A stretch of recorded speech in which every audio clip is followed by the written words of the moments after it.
आज जो मैं यहाँ पे डिस्कस कर रहा हूँ वो करूंगा सेल के स्ट्रक्चर के बारे में। ठीक है, इससे पहले वीडियो में मैं आपसे डिस्कस कर चुका हूँ सेल की मतलब हिस्ट्री, सेल थ्योरी। ठीक है, कुछ साइंटिस्टों से रिलेटेड मतलब जो जिसने रिसर्च वगैरह, ठीक है, वो सभी मैं यहाँ पे डिस्कस कर चुका हूँ। इससे पहले वीडियो में डिस्कस कर चुका हूँ। ठीक है, आज जो मैं डिस्कस करूंगा यहाँ पे वो सेल के स्ट्रक्चर के बारे में डिस्कस करूंगा। ठीक, सेल के स्ट्रक्चर में हम देखेंगे सेल के स्ट्रक्चर में क्या क्या चीजें आती हैं। इसमें सेल मेम्ब्रेन, ठीक है, सेल मेम्ब्रेन को प्लाज्मा मेम्ब्रेन भी बोलते हैं। ठीक है, और हम करेंगे इसमें सेल वॉल के बारे में, सेल वॉल। ठीक है, तो डिफरेंस होता है देखेंगे। फिर हम इसमें न्यूक्लियस जो कि सेल का कंट्रोलर है, जो सेंटर में पाया जाता है, न्यूक्लियस के बारे में देखेंगे। फिर हम देखेंगे साइटोप्लाज्म के बारे में। तो सबसे पहले हम डिस्कस करेंगे यहाँ पे सेल मेम्ब्रेन। क्या होती है सेल मेम्ब्रेन? सबसे पहले एक चीज जान लो, सेल मेम्ब्रेन को ही प्लाज्मा मेम्ब्रेन बोलते हैं और प्लाज्मा मेम्ब्रेन को ही सेल मेम्ब्रेन बोलते हैं। ठीक है, होती क्या है?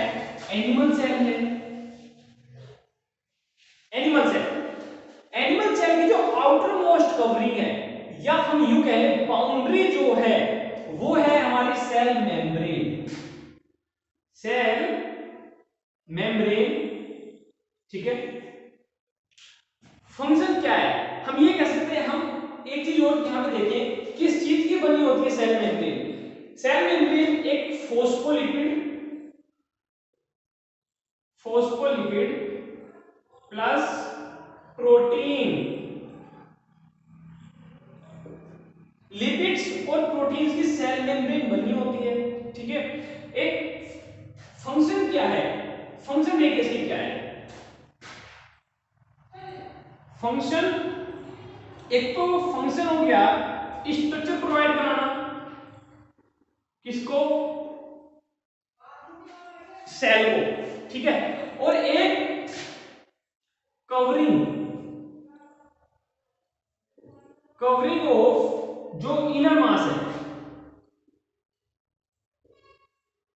जो सेल के अंदर जितना भी कंटेंट है उस सभी की क्या कवरिंग करना, सेल को स्ट्रक्चर प्रोवाइड कराना।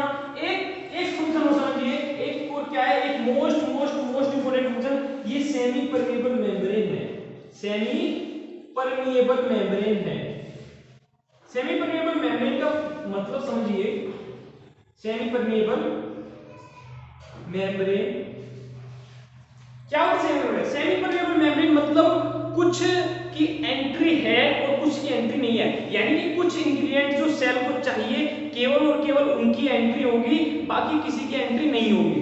सपोज करो आपकी मतलब जैसे आपकी सोसाइटी होती है, आपकी कॉलोनी होती है, तो वहां पे मतलब गेट पर एक गार्ड होता है, तो गार्ड क्या करता है, मतलब जो भाई हमारे जो सिलेक्टेड पर्सन होते हैं, जो हमारी सोसाइटी के होते हैं, उन्हें तो आने देता है, लेकिन जो कोई बाहर के पर्सन आते हैं उनको रोक देते हैं। सेम वही फंक्शन मतलब एक हमारी सेल परमेबल मेम्ब्रेन करती है, सेल के अंदर क्या इंग्रेडिएंट आएंगे और क्या नहीं आएंगे वो कौन रोकेगी? वो सेल मेम्ब्रेन करेगी। ठीक है, तो ये सब समझ आया आपको। सेल मेम्ब्रेन क्या है? आउटर मोस्ट कवरिंग है किसकी? एनिमल सेल की, ध्यान रखना। और सेल मेम्ब्रेन को हम क्या बोलते हैं? प्लाज्मा मेम्ब्रेन, फोस्फोलिपिड प्रोटीन्स की बनी होती है।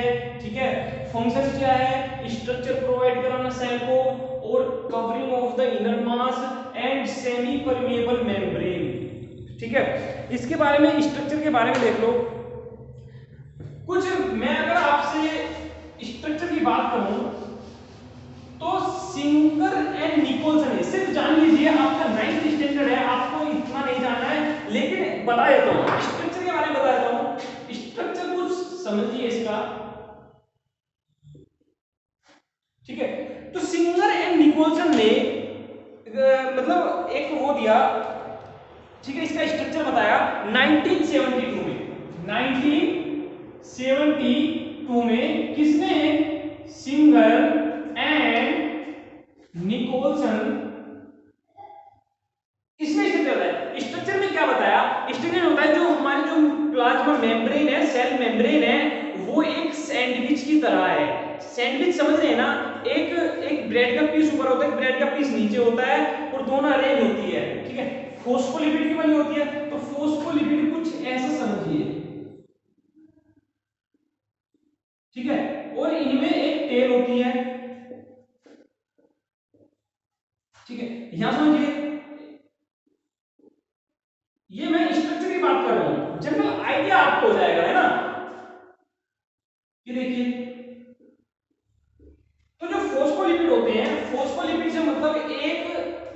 पार्ट होते हैं, एक होता है हेड, एक होता है टेल। ठीक है, एक हेड हो गया, एक हेड पार्ट हो गया, एक टेल पार्ट हो गया, और मतलब डबल मेम्ब्रेन है, और कैसे अरेंज होती है, एक मतलब एक सैंडविच की तरह अरेंजमेंट होता है इसका। और ये देख समझिए, जो हेड है आपका, तो हेड तो आपका जो मतलब एक मतलब इसका जो नेचर होता है, इसका नेचर होता है आपका हाइड्रोफिलिक, लिपोफिलिक।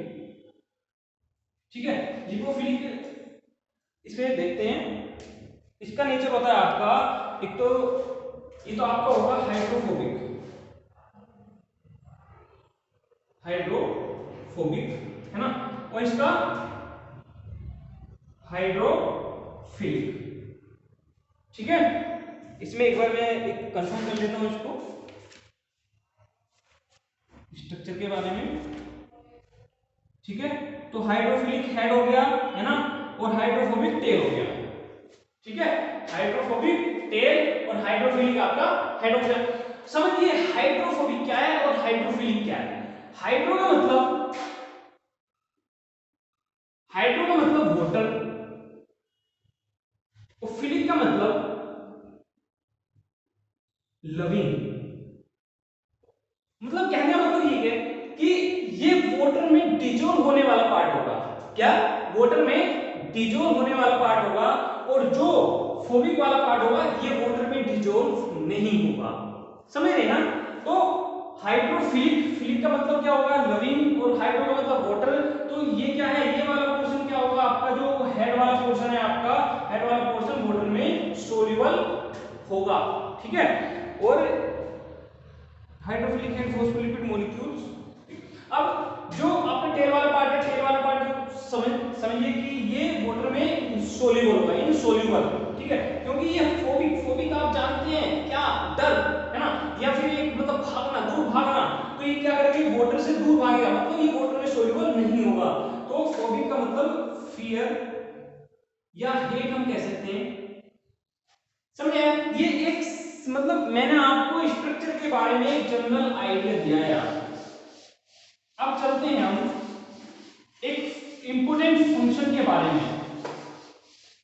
ठीक है, आज मतलब कुछ बेसिक जो कंफ्यूजन हमें से होता है, मैं आपको वो कंफ्यूजन आपको दूर करने की कोशिश करूंगा। समझिए एक चीज, जो सेल मेम्ब्रेन होती है, सेल मेम्ब्रेन एक कैसा बिहेवियर, कैसा नेचर होता है, सेमी परमिएबल मेम्ब्रेन होती है। कैसी होती है? Semi permeable membrane. ठीक है, तो सेमी परमिएबल मेम्ब्रेन में अब ये जो हम इसमें दो टर्म्स हमेशा पढ़ेंगे भाई। ये अपना मतलब क्या करती है, एक मतलब ये नेचर है इसका कि कुछ इंग्रेडिएंट को आने देंगे, कुछ को नहीं आने देंगे। तो हम उसके रिगार्डिंग यहाँ पे दो टर्म्स पढ़ेंगे। दो टर्म्स में क्या पढ़ेंगे, एक पढ़ेंगे हम डिफ्यूजन, एक पढ़ेंगे डिफ्यूजन, और एक पढ़ेंगे हम ओस्मोसिस। देखेंगे डिफरेंस, देखेंगे क्या होता है ना। ये इसके फिजियोलॉजिकल कैरेक्टर है, मतलब ठीक है, ये फिजिकल एक्टिविटी शो करती है, और फिजिकल एक्टिविटी शो करती है तो उसमें हम क्या पढ़ेंगे, डिफ्यूजन एंड ओस्मोसिस। देखिए सबसे पहले हम डिफ्यूजन देखते हैं क्या होता है। तो डिफ्यूजन हमारे पास ये सेल, डिफ्यूजन की पहले डेफिनेशन समझिए क्या है। डिफ्यूजन है गैस का फ्लो होना। क्या? गैस का फ्लो होना from high region of concentration to lower region of concentration. ठीक है, समझिए हम कुछ ऐसा हम कह सकते हैं कि डिफ्यूजन में किसी भी, इसमें कोई भी मॉलिक्यूल इन्वॉल्व हो सकता है। इसमें लिक्विड भी इन्वॉल्व हो सकता है, और इसमें गैसेस भी इन्वॉल्व हो सकते हैं। सबसे पहले समझिए गैसेस के लिए मैंने क्या बोला, the movement of molecule from high region concentration to low region concentration. अब इसमें क्या हो सकता है, इसमें मतलब आपका गैस भी हो सकता है, गैसेस का भी फ्लो हो सकता है, और इसमें आपका मतलब इसमें आपका लिक्विड भी फ्लो हो सकता है। ठीक है, तो डिफ्यूजन में हम कहां देखेंगे इसकी एप्लीकेशन, ये हमारी क्या है, सेल है। ठीक है, सेल है, ये हम इसको रहेंगे, हम लंग्स में एग्जांपल लेते हैं। लंग्स में हमारी क्या होती है, गैसेस एक्सचेंज होती है, गैसेस मतलब high region to low region concentration. ये क्या है, ब्लड वेसल्स है। क्या है, ब्लड वेसल्स है। देखिए डिफ्यूजन प्रोसेस अगर आपसे कोई पूछे कहां होता है हमारी बॉडी में, तो लंग्स और ब्लड वेसल्स के बीच में हमें डिफ्यूजन देखने को मिलता है। कैसे मिलता है, देखिए समझिए। अब हमारे लंग्स में क्या है, जब हमने मतलब सांस ली, जब हमने सांस मतलब इनहेलेशन हमने किया, तो हमारे लंग्स में क्या है, ऑक्सीजन की कंसंट्रेशन बढ़ गई। ठीक है, जब ऑक्सीजन की कंसंट्रेशन बढ़ जाती है तो ये मूवमेंट कहां कर जाएगी, ये ब्लड वेसल्स में। जब देखो एलोलाई रीजन में क्या होता है, हमारे लंग्स में एलोलाई होते हैं और उस रीजन में क्या होती हैं, ऑक्सीजन मतलब गैसेस का एक्सचेंज होता है। तो एक्सचेंज होने में जो O2 है वो इनसाइड आ जाएगी और जो CO2 कंसंट्रेशन भी लंग्स में कम होगी, तो CO2 कहां पहुंच जाएगी, वापस लंग्स में पहुंच जाएगी। ठीक है, ऐसे होता है एक्सचेंज। तो ये तो सिंपल, ये समझिए ये आपका सेल है। ठीक है, अब सेल के अंदर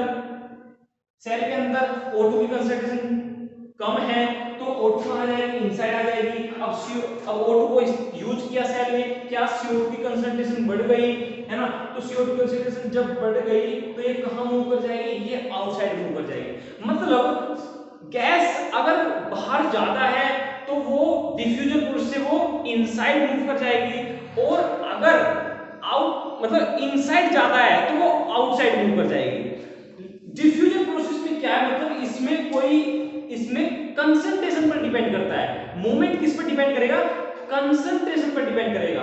ये डिफ्यूजन हम गैसेस के लिए भी हम इस्तेमाल कर सकते हैं और हम लिक्विड के लिए भी हम इस्तेमाल कर सकते हैं।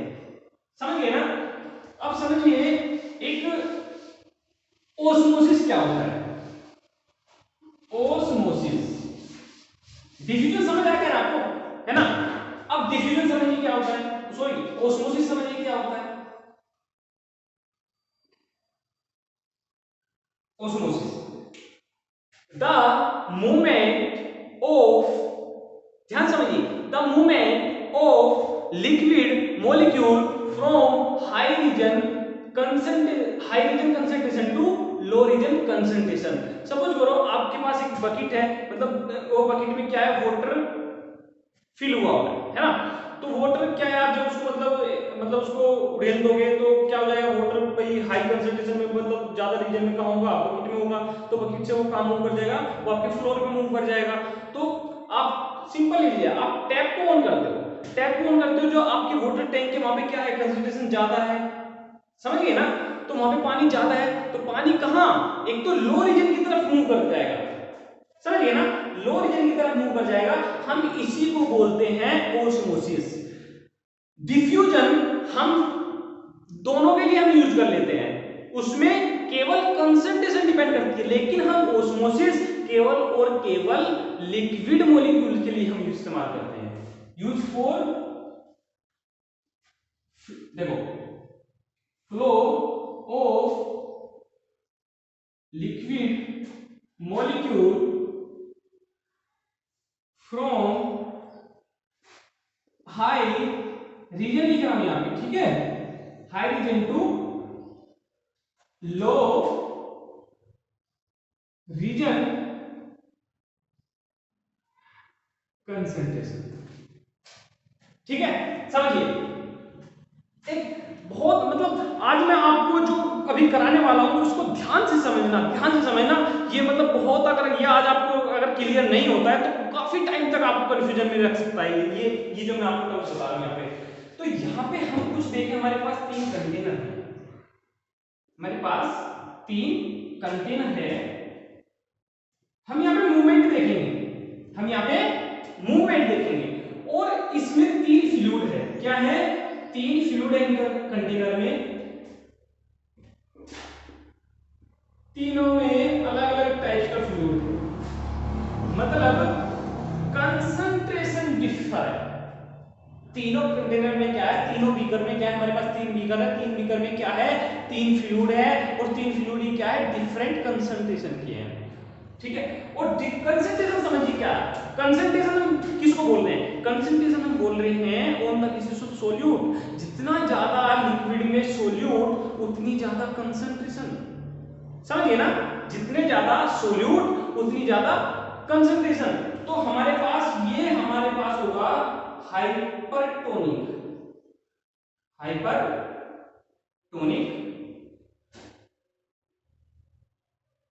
Hypotonic and isotonic. तीनों समझ आ रहे हैं ना? हमारे पास 3 बीकर है, हमारे पास 3 फ्लूइड है और हमने इसकी जो टोनोसिटी है, टोनोसिटी डिपेंड करेगी ज्यादा या कम। जितना ज्यादा सोल्यूट प्रेजेंट उतनी ज्यादा टोनोसिटी। भाई मैंने कंसंट्रेशन बताई थी, ठीक है? तो वही हाइपर ज्यादा, टोनिक ज्यादा टोनिसिटी, और टोनिसिटी किस पर डिपेंड करेगी? जितना ज्यादा सोल्यूट प्रेजेंट होगा, ठीक है? तो इस सॉल्यूशन में ज्यादा मात्रा किसकी है? सोल्यूट की मात्रा ज्यादा है, ठीक है? समझिए, हाइपोटोनिक यानी कि इसमें कंसंट्रेशन सोल्यूट की कम है, ठीक है? अब ये मैं कम और ज्यादा क्यों बोल रहा हूं? मैं दूसरे मीडियम को लेकर बोल रहा हूं। वो दूसरा मीडियम कौन सा है वो मैं अभी आपको बताने वाला हूं, ठीक है? आइसोटोनिक एक ऐसी कंसंट्रेशन कि दूसरे मीडियम को अगर हम रखें बराबर में तो दोनों की इक्वल टोनोसिटी हो, यानी कि दोनों में जो मतलब कहने का मतलब जो सोल्यूट की मात्रा दोनों में बराबर है, ठीक है? अब समझिए मैंने क्या बोला, ओस्मोसिस में एक सेमी परमिएबल मेम्ब्रेन इन्वॉल्व होती है, सेमी परमिएबल मेम्ब्रेन इन्वॉल्व होती है, ठीक है? हमारे पास सेल है, ठीक है? सेल को छोड़िए, हमारे पास क्या है? रेजिन है। रेजिन को हम क्या मान रहे हैं? सेल मान रहे हैं। क्या मान रहे हैं? रेजिन को हम सेल मान रहे हैं। अब ये देखो, जब हम इसे हाइपरटोनिक सॉल्यूशन में हम डालेंगे, किसको? रेजिन को डालेंगे। हमने ये इसको डाला, सेल ले लो या रेजिन ले लो, ठीक है? रेजिन की जो आउटर मोस्ट कवरिंग है हमने उसको क्या माना? सेल मेम्ब्रेन माना, क्योंकि जब हमने भाई रेजिन को सेल माना तो उसकी आउटर कवरिंग को सेल। क्योंकि रेजिन का हम एग्जांपल क्यों लेते हैं? हम एग्जांपल इसलिए लेते हैं क्योंकि वो जो बिहेवियर होता है ना उसका एक बिल्कुल सेल की तरह होता है ना? तो भाई अब ये देखो, अब लैब में सेल को देखना, सेल तो भाई बहुत छोटी होती है, तो इसलिए हम रेजिन पर हम क्या करते हैं? प्रैक्टिकल एक्सपेरिमेंट करके देखते हैं। तो ये देखिए, हमने इसमें क्या रेजिन डाला, रेजिन है। तो रेजिन, अब ये हमारे पास हाइपरटोनिक सॉल्यूशन है। अब एक मीडियम हमारा हो गया ये किसका? रेजिन का, और एक मीडियम हमारे पास हो गया बाहर का सॉल्यूशन का। तो रीजन हाइपरटोनिक, हाइपरटोनिक का मतलब जो बाहर का जो सॉल्यूशन है उसमें सोल्यूट की कंसंट्रेशन ज्यादा है, ठीक है? अब इस सेमी परमेबल मेम्ब्रेन की एक मतलब प्रॉपर्टी होती है कि इस सेमी परमेबल मेम्ब्रेन से केवल और केवल सोलवेंट ही पास हो पाता है। क्या पास होता है? सोलवेंट या लिक्विड ही पास हो पाता है, सोल्यूट पास नहीं होगा। यानी कि जो सॉलिड है वो पास नहीं होगा, ठीक है? देखिए सोल्यूट सोलवेंट क्या है, आपका 9th क्लास का स्टैंडर्ड है, आप पढ़ोगे ये। सोल्यूट और सोलवेंट सॉल्यूशन के दो कंपोनेंट है, ठीक है? इसके सॉल्यूशन के दो पार्ट होते हैं, सॉल्यूशन के दो पार्ट होते हैं, एक सोल्यूट और एक सोलवेंट, ठीक है? जो सॉलिड होता है वो सॉलिड पार्ट होता है ना? मान लिया आपने भाई एक सॉल्यूशन बनाया, सॉल्यूशन में क्या किया आपने मतलब उसमें शुगर ऐड की, शुगर में और किसमें ऐड की? आपने वाटर में ऐड की। तो आपका जो वाटर है वो आपका सॉल्वेंट है, और जो आपका जो मतलब सॉलिड है जो आपने उसमें डिसॉल्व किया, शुगर आपने ऐड की, तो आपकी शुगर क्या है? उसमें सॉल्यूट है, ठीक है? तो यहां पर कंसंट्रेशन क्या है? कम है, यानी कि लिक्विड ज्यादा है किसके? रेजिन के अंदर। तो जो लिक्विड का मूवमेंट होगा, वो इनसाइड से आउटसाइड मूव कर जाएगा। क्यों मूव कर जाएगा? क्योंकि बाहर सॉल्वेंट कम है, सोल्यूट ज्यादा है। समझने की कोशिश करना। देखिए हमारे पास ये है हाइपोटोनिक सॉल्यूशन है, हाइपोटोनिक सॉल्यूशन में रेजिन को डाला, तो रेजिन में हम डालेंगे तो लिक्विड क्या? ओस्मोसिस, अब यहां पे ओस्मोसिस प्रोसेस होगा। अब ये कहां मूव करेगा? ये मूव करेगा from inside to outside. Liquid का मूवमेंट क्या होगा?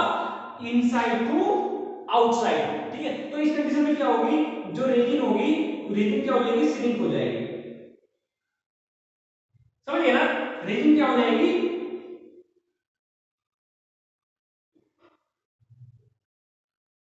श्रिंक हो जाएगी, सुकुड़ जाएगी। अब बात आती है हाइपोटोनिक सॉल्यूशन में। हाइपोटोनिक सॉल्यूशन में हमने इसमें रेजिन डाला, लेकिन इसमें हमने रेजिन डाला तो इसमें रिगार्डिंग दोनों मीडियम के रिगार्डिंग, इसमें कंसंट्रेशन कम थी सॉल्यूट की और इसमें सॉल्वेंट कंसंट्रेशन ज्यादा थी, ठीक है। अब इसमें सॉल्वेंट की कंसंट्रेशन कम है, इसमें सॉल्यूट की कंसंट्रेशन ज्यादा है। अब आप जानते हैं कि मेम्ब्रेन से भी सॉल्यूट तो पास हो नहीं पाता, अब क्या पास होगा यहाँ से, सॉल्वेंट पास होगा। अब सॉल्वेंट कहाँ, इनसाइड मूव कर जाएगा, समझ लेना प्लीज। ये कंफ्यूज मत रखना, अगर बार बार कोशिश कर रहा हूं है ना समझने की कोशिश करना, ठीक है। तो सॉल्वेंट कहां मूव कर जाएगा, इनसाइड मूव कर जाएगा। तो इस कंडीशन क्या होगी, जो आपकी रेजिन है या सेल है वो क्या कर जाएगी, स्वेल अप कर जाएगी, ठीक है। तो ये क्या कर जाएगी, स्वेल अप, समझ गए। फुल जाएगी। आइसोटोनिक सॉल्यूशन, एक ऐसा सॉल्यूशन जिसमें रेजिन में भी कंसंट्रेशन सेम है और आपके सॉल्यूशन में कंसंट्रेशन सेम है। तो इसमें होगा क्या, इसमें कोई भी मूवमेंट नहीं होगा, इसमें रेजिन या सेल क्या होगी, रिमेन सेम रहने वाली है। समझ आया तीनों,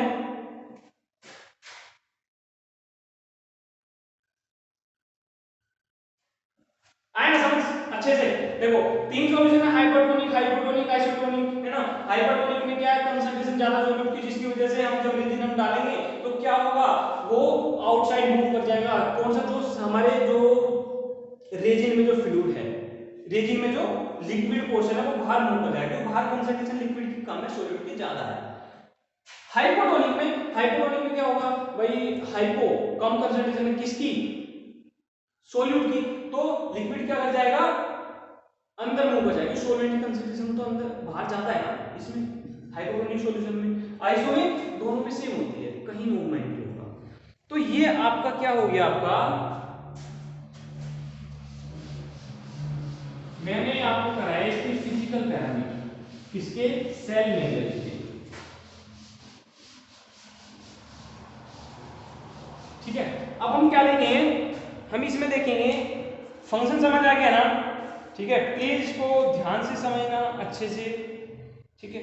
तो एक डिफ्यूजन होता है, एक ओस्मोसिस, डिफरेंस कर लेना अच्छे से, है ना। आपकी वही बुक ले रहा हूं मैं, वही बुक प्रीफर कर रहा हूं, लखनऊ सिंह मंजीत को। और एक होता है मीडिएटेड ट्रांसपोर्ट। फंक्शन में अपने क्या पढ़ेंगे, दूसरा हम तीसरा पढ़ेंगे, पहला पढ़ चुके हैं हम डिफ्यूजन, दूसरा पढ़ चुके हैं ओस्मोसिस, फंक्शन पढ़ रहे हैं है ना।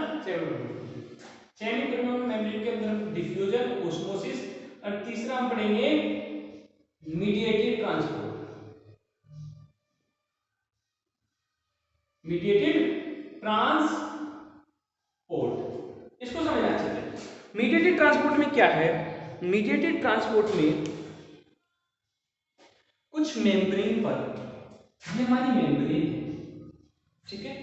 मेम्ब्रेन पर कुछ प्रोटीन्स लगे होंगे, क्या होंगे, कुछ प्रोटीन्स होते हैं, और ये प्रोटीन्स क्या करते हैं, ये परमिएबिलिटी बढ़ाते हैं। परमिएबिलिटी यानी कि सेल के अंदर आने के लिए परमिशन प्रोवाइड कराते हैं, उसको एक स्पेस प्रोवाइड कराते हैं कि भाई हाँ तो हमारे सेल में आ जा, जो भी रिक्वायर होते हैं। जैसे मान लिया हमारे सेल को ग्लूकोज चाहिए, है ना, ग्लूकोज, और मतलब प्रोटीन चाहिए, बहुत सारे मतलब बहुत सारे और भी इंग्रेडिएंट्स हैं जो हमारे सेल को चाहिए सर्वाइव करने के लिए। तो वो एक ये जो मतलब हम कह सकते हैं प्रोटीन्स है ना, ये प्रोटीन्स क्या कराएंगे, उसको एंट्री होने में या उसको परमिशन प्रोवाइड कराएंगे, समझिए ना, आने में हेल्प करेंगे, इनसाइड आने में हेल्प करेंगे। अब इसमें देखो, अब इसमें टू टाइप्स होते हैं मीडिएटेड, ठीक है। मीडिएटेड टू टाइप्स के होते हैं, एक तो फैसिलिटेटेड ट्रांसपोर्ट और एक एक्टिव ट्रांसपोर्ट। एक फैसिलिटेटेड ट्रांसपोर्ट, फैसिलिटेटेड ट्रांसपोर्ट, और एक एक्टिव ट्रांसपोर्ट,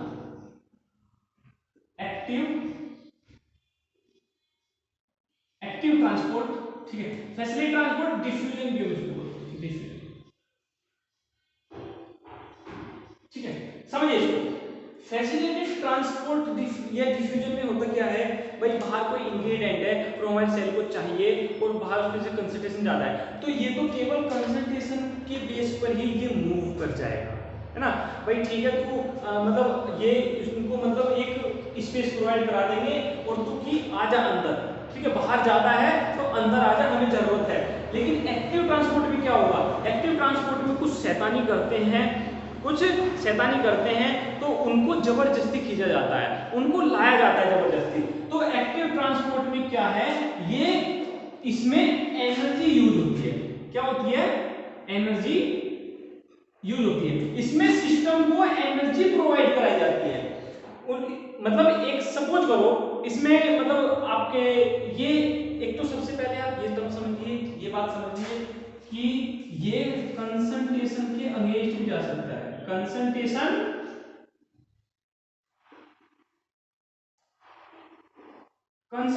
अगेंस्ट भी ये काम करता है।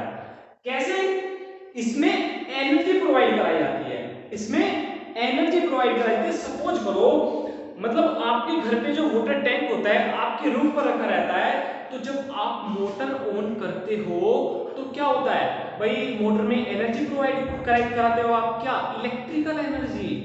वो इलेक्ट्रिकल एनर्जी मोटर को क्या करेगी, रोटेट करेगी, वाटर कहां जाएगा, अगेंस्ट का कंसंट्रेशन। देखो पानी कहां आना चाहिए, ऊपर से नीचे आना चाहिए ना, लेकिन पानी जा कहां रहा है, नीचे से ऊपर जा रहा है। कब जा रहा है, जब हम सिस्टम को क्या प्रोवाइड कर रहे हैं, एनर्जी प्रोवाइड करा रहे हैं। तो ये समझिए, तो अगेंस्ट कंसंट्रेशन, तो आपका हो गया मीडिएटेड। ठीक, एक्टिव और पैसिव में डिफरेंस कर दोगे, मतलब कुछ ऐसा है कि इसमें कुछ पंप इन्वॉल्व होते हैं। मेम्ब्रेन, सेल मेम्ब्रेन पर क्या होते हैं, कुछ पंप होते हैं और जो जबरदस्ती खींच कर लाते हैं। भाई मतलब ग्लूकोज हो गया, मोलिक्यूल हो गया, मैं फिर आपके सामने एग्जांपल लिख रहा हूं, है ना, कोई भी एक्टिव इंग्रेडिएंट जो हमारे सेल को चाहिए और वो नहीं आ पा रहा है, तो उनको ट्रांसपोर्ट करने के लिए कुछ पंप लगे होते हैं, तो वो पंप की हेल्प से लाए जाते हैं।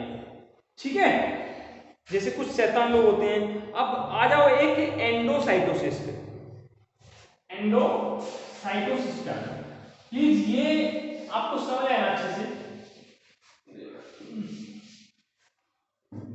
एंडोसाइटोसिस समझ आ गया।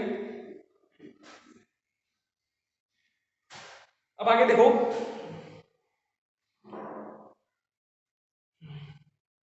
एंडोसाइटोसिस में देखो,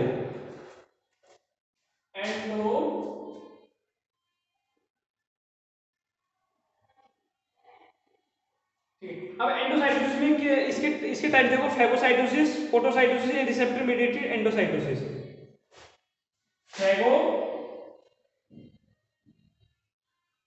फैगोसाइटोसिस, ठीक है, एक इसमें आप इसमें पिनोसाइटोसिस ले लो, पिनोसाइटोसिस। तीसरा इसमें एक सेल रिसेप्टर मीडिएटेड होता है, इसमें रिसेप्टर मीडिएटेड एंडोसाइटोसिस, रिसेप्टर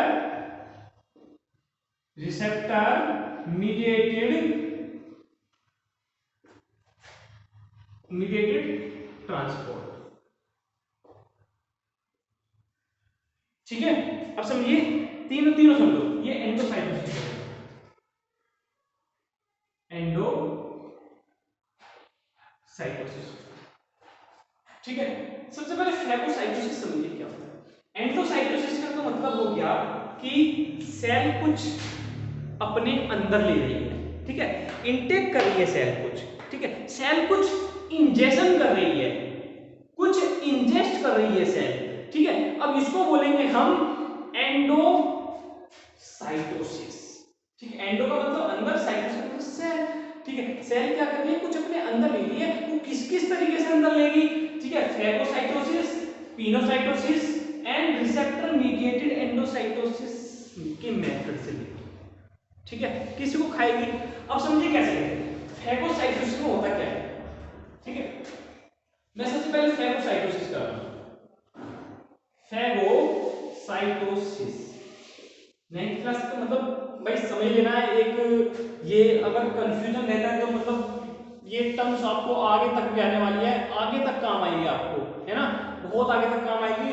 और हमेशा मेरा मानना है अगर आपका बेस अगर अच्छा है, स्ट्रॉन्ग है, तो आपकी मतलब हर चीज पर कमांड हो सकती है, पकड़ हो सकती है। अगर आपको छोटे से अगर टॉपिक में कंफ्यूजन है, ये आपको टॉपिक अभी लग रहे हैं, हाँ मैं मानता हूँ कि छोटे टॉपिक हैं, लेकिन आगे जाके आपको बड़े से बड़े टॉपिक समझने में भी यही टॉपिक मदद हेल्प करेंगे आपको। और अगर ये आपको क्लियर नहीं है तो आप मतलब बहुत आपको मतलब परेशानी होगी, बहुत टफनेस होगी आपको किसी भी टॉपिक पर आपको कमांड करने में। तो प्लीज आप ये देखिए, अब एंडोसाइटिस में आएगा तो फैगोसाइटिस में होता क्या है? फैगोसाइटिस का मतलब सेल ईटिंग।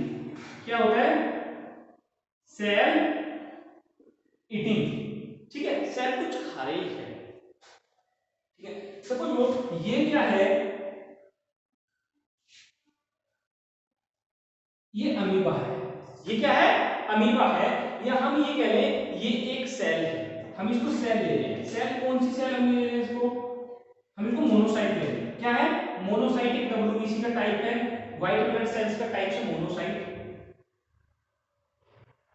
तो सेल इसमें क्या करेगी? आप सेल समझो यार, है ना? आपको डब्ल्यूबीसी का भी नहीं पता है तो आप एक सेल समझिए, सेल है, इसके पास कोई आया, ठीक है, जिसको ये खाएगी, तो ये क्या करेगी? सीडोपोडिया के जैसे, जैसे सीडोपोडिया मूव करता है तो ये एक अपना इसके अराउंड क्या बनाएगी? एक सर्कल टाइप बना लेगी। ठीक है, क्या बना लेगी? सर्कल टाइप की बना लेगी, और फिर क्या करेगी? ये इसको इंजेस्ट कर देगी, इसको इंजेस्ट करेगी आगे इनसाइड। समझिए, मतलब कोई फॉरेन बॉडी कोई पास में आई, पास में आने के बाद सेल ने क्या किया? उसके पास गई सेल, और सेल ने उसके पास एक मतलब केव टाइप, मतलब जैसे मतलब गुफा टाइप होती है वो बना लेती है। उसके अराउंड अराउंड बनाती है, ध्यान रखना आगे आपको कंफ्यूजन हो सकता है। उसके अराउंड बनाती है और फिर उसको इनसाइड ले लेती है। तो ये हो गया आपका फैगोसाइटोसिस। ये देखिए, दूसरा देखिए, फैगोसाइटोसिस क्लियर है? पिनोसाइटोसिस होता है सेल ड्रिंकिंग। क्या होता है? Cell drinking. Pinocytosis. Phagocytosis cell eating, pinocytosis cell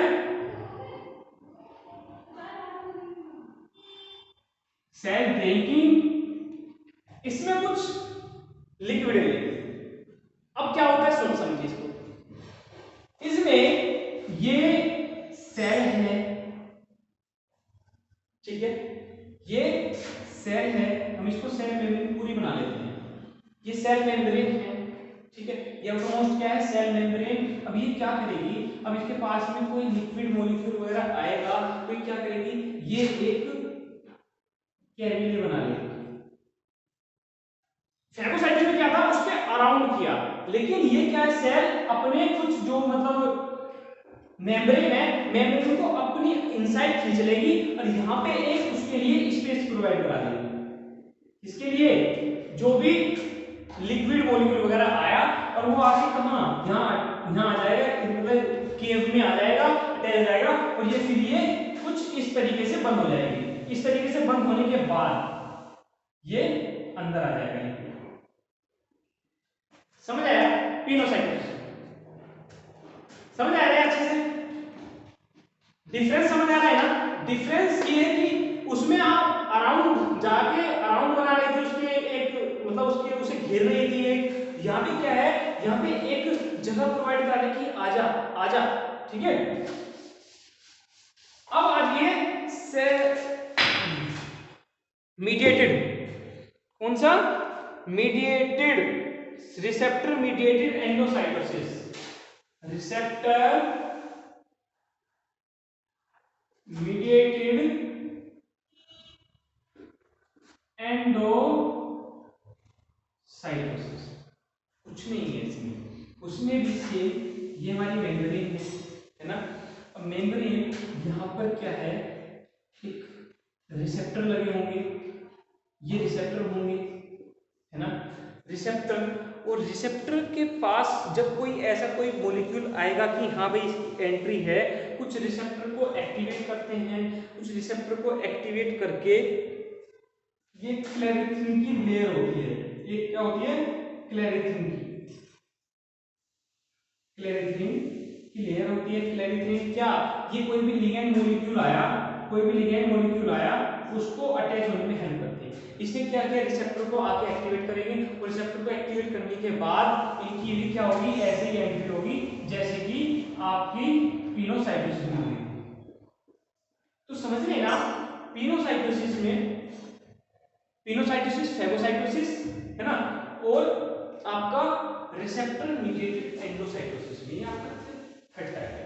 इसमें कैसे होती है, इसमें रिसेप्टर को आके एक्टिवेट कर रही है और रिसेप्टर आके क्या करेंगे, रिसेप्टर्स को फिर इनसाइड लेंगे। सेम ही इसमें भी केव टाइप बनाते हैं इनसाइड।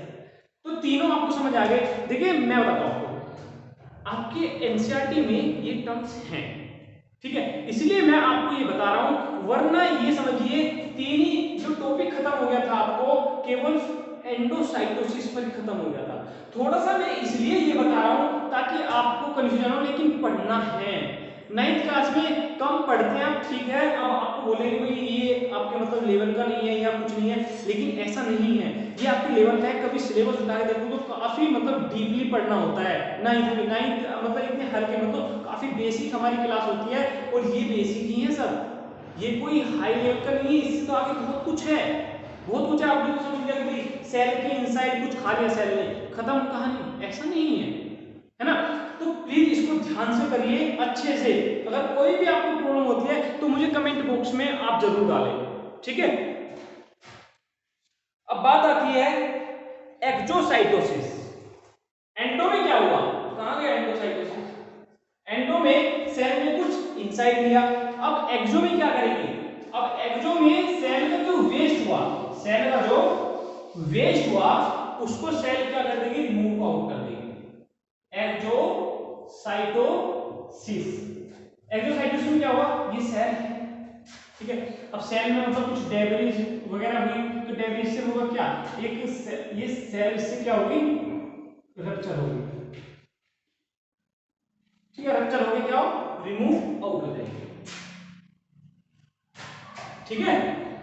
एक्टोसाइटोसिस का मतलब समझ आ गया, कुछ जो भी मतलब सेल की इनसाइड डेब्रिज वगैरह वो सभी रिमूव आउट हो जाएगी। अब आ जाओ प्लाज्मा मेम्ब्रेन, सॉरी नहीं, सेल में सेलुलोज से बनी होती है, ठीक है, सेल बोल पे आ जाओ, cell wall, cell wall outermost covering of plant cell, outermost covering of plant cell, ठीक है। ये समझिए ये क्या है, प्लाज्मा मेम्ब्रेन, यही कंफ्यूजन दूर करने वाला हो आपका। आपसे कोई पूछे कि प्लाज्मा मेम्ब्रेन किसमें प्रेजेंट होती है, एनिमल सेल में, प्लांट सेल में, बैक्टीरियल सेल में, किसमें प्रेजेंट होती है, तो आप क्या बोलोगे, आप बोलोगे कि ये तीनों में प्रेजेंट होती है। फर्क क्या है, फर्क है प्लाज्मा मेम्ब्रेन तो हो गई आउटरमोस्ट कवरिंग एनिमल सेल की, लेकिन ये प्लांट सेल में भी प्रेजेंट होती है, लेकिन इसके ऊपर एक कवरिंग और होती है जिसको हम बोलते हैं सेलुलोज। तो यहां पर जो प्लांट सेल की आउटरमोस्ट कवरिंग हो गई वो होगी सेलुलोज, सॉरी सेल है ना, बनी किसकी होती है, सेलुलोज, किसकी बनी होती है, सेलुलोज की बनी होती है। थोड़ी क्या होती है, टफ होती है, ठीक है, मतलब हार्ड होती है, हम इसको कह सकते हैं रिजिड, ठीक है, प्लाज्मा मेम्ब्रेन से थोड़ी रिजिड होती है। तो ये समझ आया आपको, ठीक है। अब इससे आगे हम क्या पढ़ेंगे, इससे आगे हम साइटोप्लाज्म के बारे में पढ़ेंगे, नहीं इससे पहले हम सेल वॉल न्यूक्लियस के बारे में पढ़ेंगे, न्यूक्लियस, क्लियर होनी है ये चीज आपको होनी चाहिए यार, क्लियर है ना। अभी समझिए यहां पे न्यूक्लियस,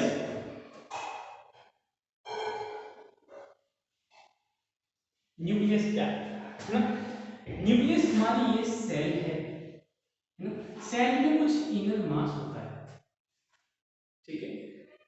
मास जो होता है इसी को हम बोलते हैं न्यूक्लियस। ठीक है, न्यूक्लियस को हम क्या बोलते हैं? कंट्रोलर ऑफ सेल भी बोलते हैं। क्या बोलते हैं? कंट्रोलर ऑफ सेल भी हम बोलते हैं। साथ में चीज सुनिए, न्यूक्लियस के अंदर क्या होता है? जेनेटिक मटेरियल होता है, जेनेटिक मटेरियल होता है। और न्यूक्लियस के पास अपनी एक मेम्ब्रेन होती है जिसको हम न्यूक्लियर मेम्ब्रेन बोलते हैं। न्यूक्लियर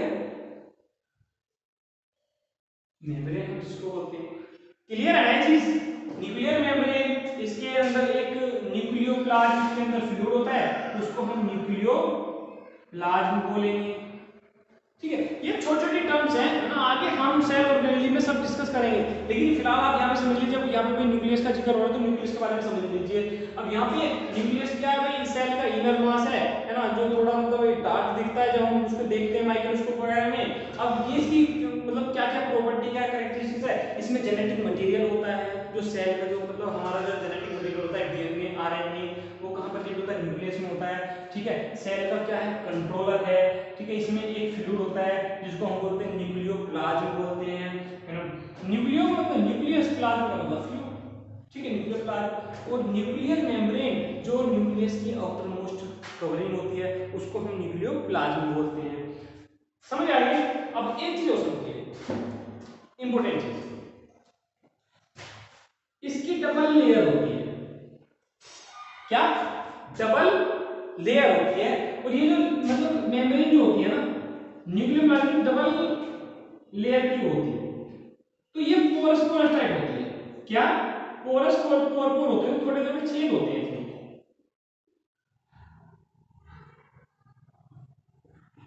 देख रहे हैं? अब छेद देख रहे हैं। अब ये जो आउटर कवरिंग है, इसकी आउटर कवरिंग है, आउटर कवरिंग फ्यूज रहती है एंडोप्लाज्मिक रेटिकुलम के साथ। कुछ इस तरीके से होता है ना। ये यहां पर देखो, मतलब होती है ना। आप देखोगे जब आगे स्ट्रक्चर आपको बताऊंगा, तो इसकी आउटर आउटर कवरिंग जो है वो एंडोप्लाज्मिक रेटिकुलम के साथ फ्यूज रहती है। एंडोप्लाज्मिक रेटिकुलम क्या है? एक सेल ऑर्गेनेल है, यानी कि सेल के अंदर ये छोटा सा ऑर्गन है जिसे हम सेल ऑर्गेनेल बोल रहे हैं। ये हम सब सेल ऑर्गेनेल में सब डिस्कस करेंगे आगे, टेंशन मत लेना। लेकिन फिलहाल ये समझ लो बस हाँ कि न्यूक्लियस से रिलेटेड ये सब चीजें हैं। ठीक है, आपका ये कंप्लीट हुआ। अब आगे चलिए साइटोप्लाज्म पे। भाई साइटोप्लाज्म पे एक कंफ्यूजन रहता है हमेशा, ये समझ लेना।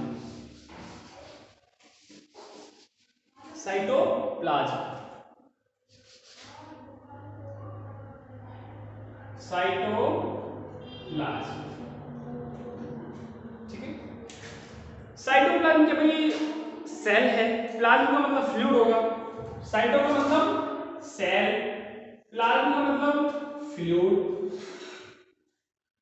ठीक है, सेल का फ्लूइड, फ्लूइड ऑफ सेल। भाई अब एक टर्म होती है आपकी साइटोसोल, आपके बुक्स में है ना। साइटोसोल और साइटोप्लाज्म में सब मतलब मैक्सिमम मैंने 99% कंफ्यूज होते देखा है। अब ये साइटोसोल को साइटोप्लाज्म बोल देते हैं, लेकिन समझने की कोशिश कीजिए यहाँ क्या डिफरेंस है। साइटोप्लाज्म आपका एक फ्लूइड होता है जो न्यूक्लियस, जो न्यूक्लियर मेम्ब्रेन और सेल मेम्ब्रेन या प्लाज्मा मेम्ब्रेन के बीच में होता है, इसी स्पेस में होता है। भाई हमारी जो मेम्ब्रेन है सेल की, उसके और न्यूक्लियर मेम्ब्रेन के बीच में होगा, ये फ्लूइड होगा। अब फ्लूइड में कुछ तो होगा सॉलिड मटेरियल और कुछ होगा लिक्विड पार्ट, कुछ सॉलिड मटेरियल, कुछ लिक्विड वाला पार्ट, है ना, सोल्यूबल वाला पार्ट, है ना। तो उसको बोलेंगे हम साइटोसोल, लिक्विड वाला पार्ट, है ना। और लिक्विड और प्लस सेल ऑर्गेनेली, लिक्विड यहां समझिए, लिक्विड प्लस सेल ऑर्गेनेली दोनों मिलकर बनाती हैं साइटोप्लाज्म। ठीक है, देखिए आज हमने ये डिस्कस कर लिया है। और साइटोप्लाज्म में क्या होता है, साइटोप्लाज्म में जो सेल ऑर्गेनेली होती है और वे फिर अपने फंक्शन परफॉर्म करती है। अगली क्लास में हम देखेंगे सेल ऑर्गेनेली। ठीक है, इसको देख लेना अच्छे से बिल्कुल। और मुझे पूरी आशा है कि आपको मतलब एक एक पॉइंट आपको क्लियर हुआ होगा, है ना। इसके नोट्स बनाना अच्छे से, लिखने की कोशिश कीजिए, साथ के साथ जो मैं इंपॉर्टेंट चीजें लिखता हूँ, है ना। राइटिंग में थोड़ी मेरी प्रॉब्लम है, तो इसलिए मैं साथ के साथ आपको बोल भी देता हूँ कि हाँ भाई समझिए ना, थोड़ी सी राइटिंग प्रॉब्लम है, कंफ्यूज नहीं होना है। इससे आगे हम क्या डिस्कस करेंगे, सेल ऑर्गेनेली, फिर हमारा चैप्टर फिनिश हो जाएगा। ठीक है, थैंक यू।